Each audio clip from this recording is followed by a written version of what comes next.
Le chiffre le plus important à donner, c'est pas forcément la mobilisation policière qui est toujours la même, mais la très faible mobilisation des manifestants.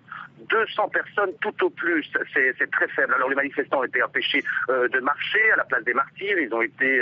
La place des Martyrs a été encerclée par la police avec des barrières métalliques.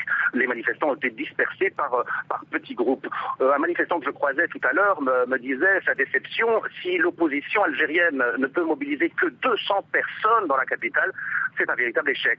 Alors justement, l'opposition s'est divisée cette semaine sur quoi ? Alors il faut savoir que l'opposition qui dirige ces marches les samedis, cette opposition s'est divisée, une aile politique et une aile civile. L'aile civile s'est réunie hier, elle a opté pour l'abandon provisoire des marches, elle veut mener un travail pédagogique sur le terrain avant d'organiser des marches populaires à travers le pays à partir du mois prochain. C'est le SMIG autour duquel l'ensemble des membres de la coordination pour le changement et la démocratie se sont entendus hier. Contrairement, donc ces gens-là organiseront donc des meetings, des conférences à Alger, à Oran, Tizi Ouzou, Béjaïa, Annaba, Constantine et Rajaya, ainsi que dans d'autres départements pour sensibiliser et mobiliser la population. Le problème qui arrive à cette entité de l'opposition nouvellement créée, c'est qu'elle ne mobilise pas.